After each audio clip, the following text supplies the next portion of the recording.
We escaped the Hurricane Hillary. Grab your sword. Princess Jasmine. We got Trout, Tiger Woods, Magic. I love exploring the story behind the local card shop, and there is just such a beautiful passion and art behind seeing that story and documenting and sharing it with you guys.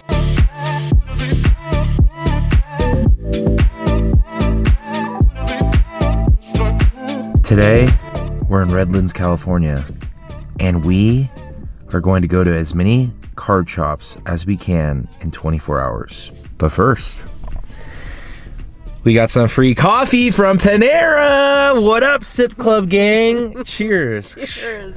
We didn't pay for coffee all tour because we used the Sip Club from Panera. They don't sponsor us.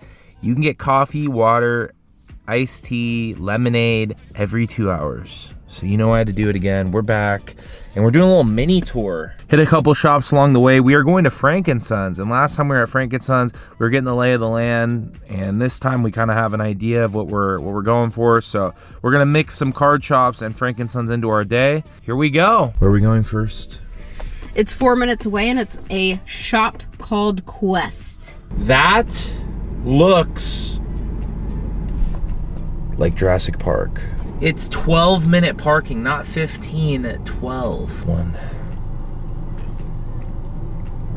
2, 3. That's how the Persians drink tea. All right, go. I don't have my wallet. Oh my gosh, he is not prepared. I don't have my wallet. You are not a Boy Scout. I can't buy anything.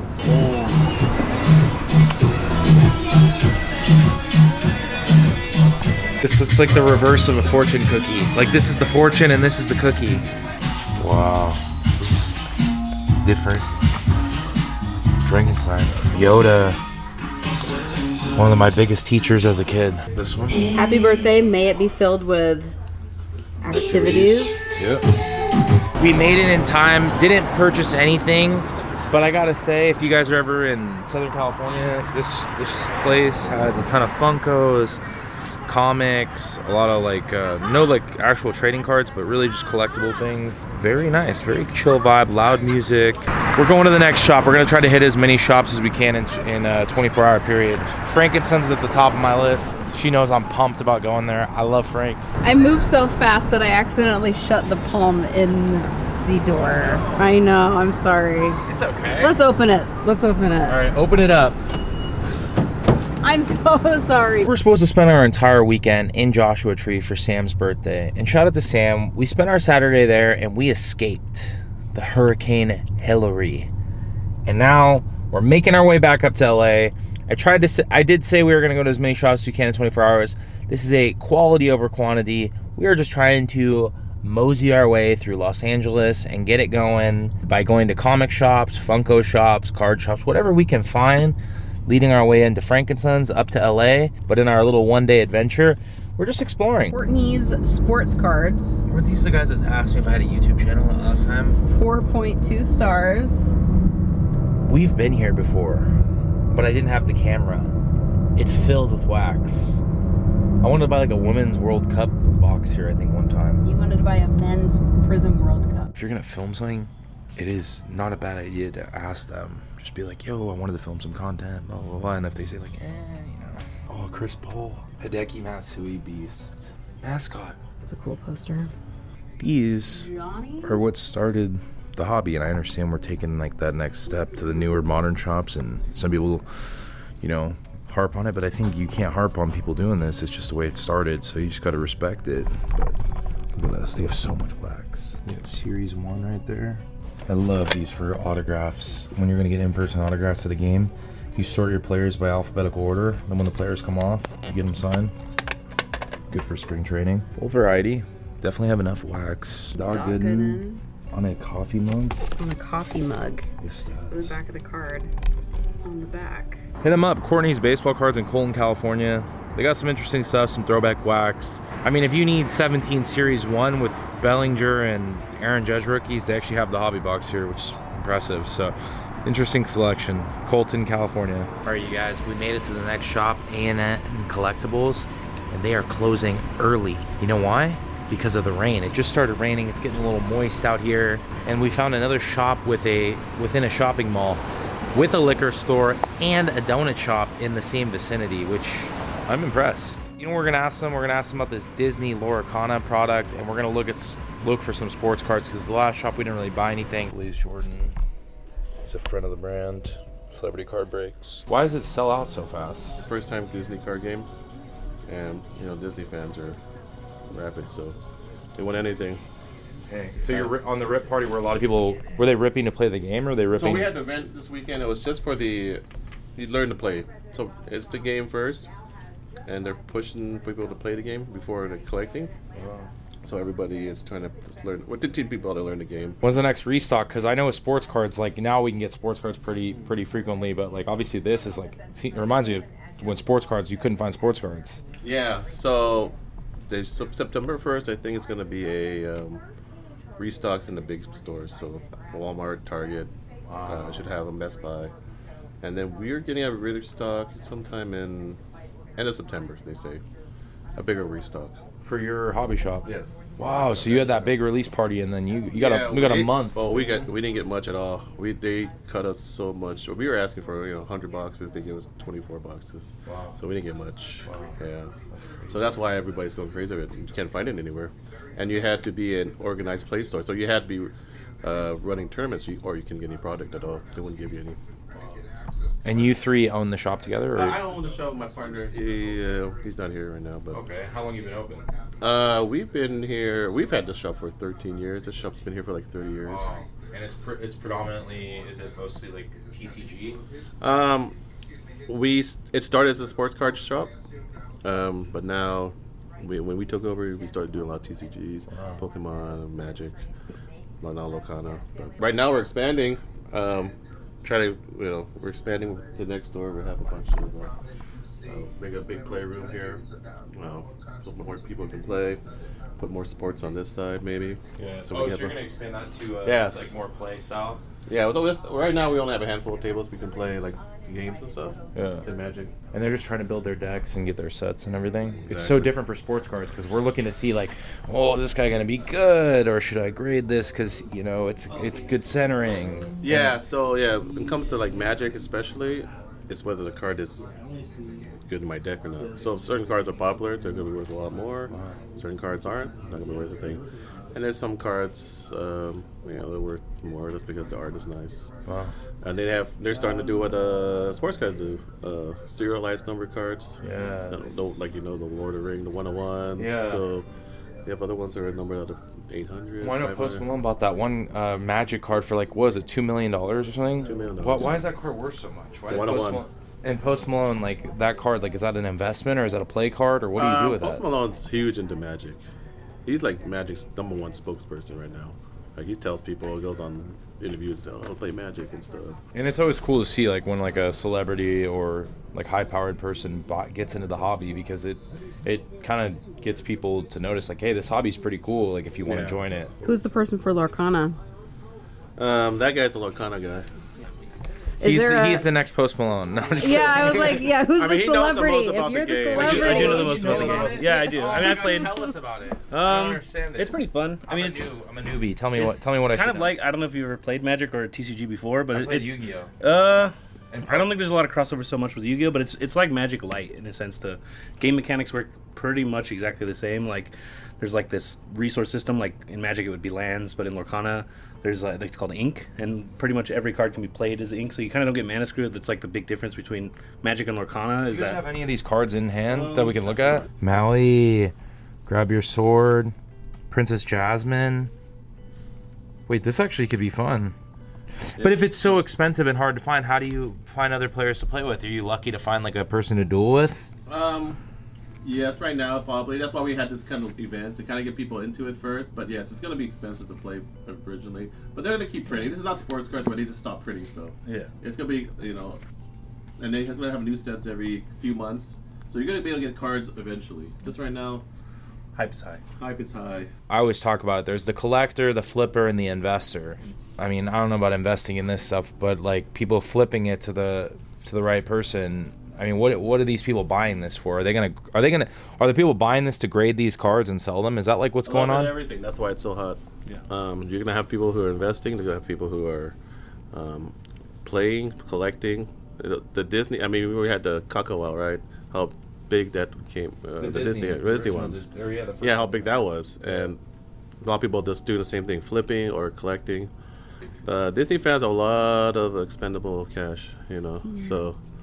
They do. They do. It costs how much money to get to Disneyland every year. I mean, they'll buy the Disney pass and those little buttons and the little stuffed animals and the little Mickey-shaped little pancakes and all that stuff. I don't know if you follow Taylor Swift.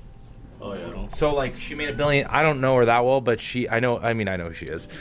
The $1 billion for the concert, and like Taylor Swift caters to everyone. And I mentioned to AG, I was like, that's like Disney, like it caters to everyone, new and old. Yes. Yeah, my wife was there. It's too big to fail, probably. Yeah, you have people who are in their 60s and people in their teens, so it caters to everybody. But same to this. I mean, and this one more than anything, I think Lorcana is going to be big just because it caters to a lot of females too. I will agree with that because my friend Happy Card Collector, his girlfriend loves Disney, and I mean that got someone into it at a card show. And I mean, you're right, like getting more women and children, and it's got to be an attractive hobby. We like try to promote it so much, but like what makes people actually want to get into it? It's a lot more. I mean, it's a game too, so you can buy your cards and make a deck and play each other. It'll be big. I think it's gonna last. It's gonna be big. It's gonna be here for a while. What it's saying is characters get like damage markers on them. I was gonna dice just let's see it. So if you get like this guy has 6 defense, so if say he had 5 damage on him, you don't want him to die on the next attack. You can remove this to your graveyard and remove 3 of them, so he'll go to 2. Okay, so let's say I get attacked for 3. Let's just say I attack for 3. Yeah. Can I use if I own this? 3. Can I use this? Yeah, you use this on him. So does that counteract this dice? Yeah. So that's actually a perfect example because this has 3. So if this guy gets attacked by her, you put 3 damage on him because she has 3 attack. This first number is attack. Then you can say, oh, okay, I don't want my guy to have 3 damage on him. I don't want him to get destroyed. So I'll remove this, and it takes away the 3, so he goes back to being 6 defense, basically. Yeah. So, but this is just like a representation, so you don't forget, because like keeping track of all that stuff in your head is very hard. So like taps. So like obviously I'm a sports card guy. The only Pokemon I do is the old ones for nostalgia purposes. But like for game style, I can pick up on a game just because I played in Yu-Gi-Oh. Yeah. It's not like Yu-Gi-Oh. It is a little different. It's a lot different. But this game is very simplistic. It's intended, I think, for kids to get into it. So I think you sit down within 10-15 minutes, you can get the game. Do they open it up, build their decks? Like I just feel like there's not enough of it to build a proper deck. No. Well, we have decks for sale. I sold out of that one, but they do have like pre-constructed decks where you can something to start with, and then it's already ready to play. So you get one of those, and you can. That's what this is. So when you had people here, were people ready to duel and? Everybody got a deck. Yeah, we sold them the decks to start off with, just because it's a good starting point. Yeah. And what was the consensus? What did people think of the game? I think most people were having fun. Yeah, a lot of people were having fun. They were saying it's new. It's kind of like it's like new ground, so people don't exactly know what's good, what's bad, but they like that kind of like discovering what's going to work, what's not going to work. So there's also that collectability part, This is what I want to see, because So we had someone pull that yesterday. Wow. And it's a full art. So basically those are going to be the collectible ones. And is there serial numbered stuff in here? Not yet.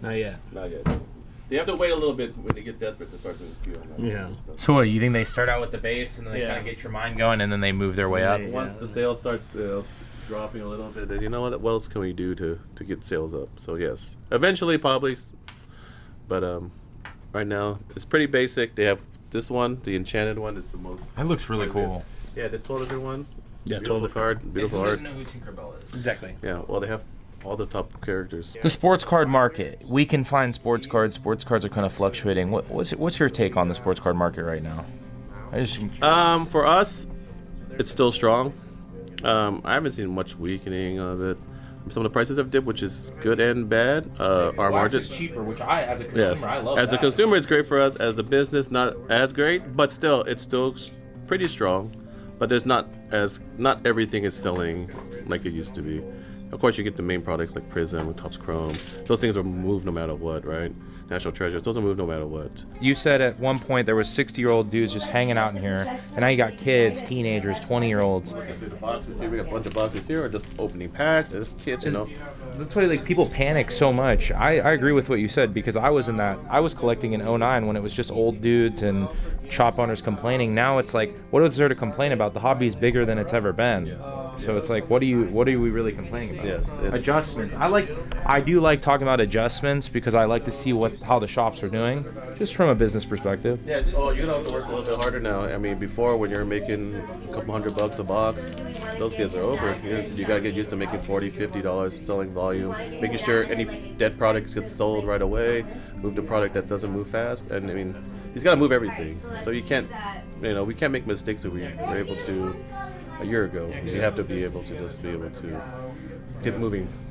The product has to keep moving. Keep going, man. Yeah. Hey, so if they want to find you guys, are you on Instagram? Here on IG, AN Collectibles. Every day, we open 11 to 10 on the weekdays. Weekends, we open to 11 to 7. Wait, you said 11 to 10 p.m.? Yeah, because we have people playing games here, so we're open late. Wow, so you could come shop for cards at 9 p.m. Yeah, Sports yeah, cards. Yeah, definitely. We went to a shop in Louisville that was the same way, very TCG friendly, and a lot of the sports guys could come in at 9 p.m. and go buy a Jordan auto. Exactly. I like that a lot. That's one of my favorite things. So, hey man, I appreciate you guys. Thanks for introducing me to new products. Loved it. Loved the experience. You know, when I go through it, I look through the shop and I see, oh, just a card shop. But I get to hear it from the owner and just hear his experience with it, and just the trials and tribulations and his thoughts and the community.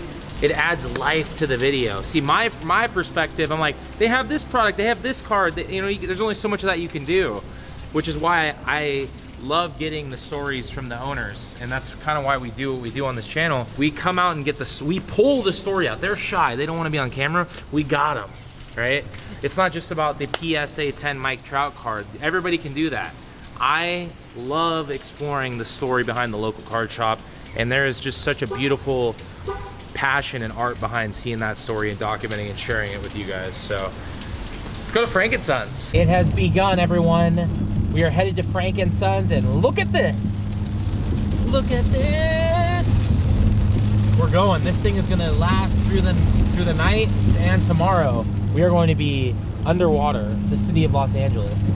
I thought it was a joke, and now I'm a believer. Are you happy that we got out of the desert? I'm pumped we got out of Joshua Tree. We would have been screwed.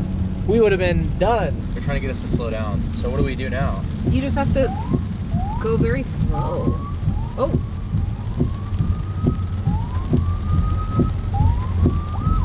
Maybe there's a big crash up there. Frank & Sons, it's absolutely pouring rain. We're gonna go survive the hurricane. This used to be a Sam's Club. Now it's the biggest collectible spot in Los Angeles, Southern California. We're back, baby. Let's go. Like some of my boys back in the early 2000s used to come out and fly out to this place and do deals. The sports section, when you walk in, is 1, 2, 3, 3.5. And then the rest of that is all Funkos, Pokemon, and Yu-Gi-Oh! And Magic, and all that other stuff. Today we're buying Funkos. I need to buy Funkos because we have a lot of memorbilia we've been dealing with lately, off the cuff. Been doing a lot of memorbilia business, so we're gonna be doing Funkos, and we're gonna look for some card deals. We're gonna try to see if they have value boxes again. This guy's closed. That guy's closed. Leandro Barbosa. When are you gonna see one of these in LA? He was a great defender from Brazil, and he's an assistant coach for the Sacramento Kings now. Super Smash Bros. You know what it is? It's nostalgia. I grew up on a lot of this stuff, new and old, and it is fun. Sick Snorlax. They got Trout, Tiger Woods, Magic, Jordan. We got all these, John Lennon. Most of the shops were closed. Not the best day here. Want to see what I bought? Let me show you guys what I bought. Nothing.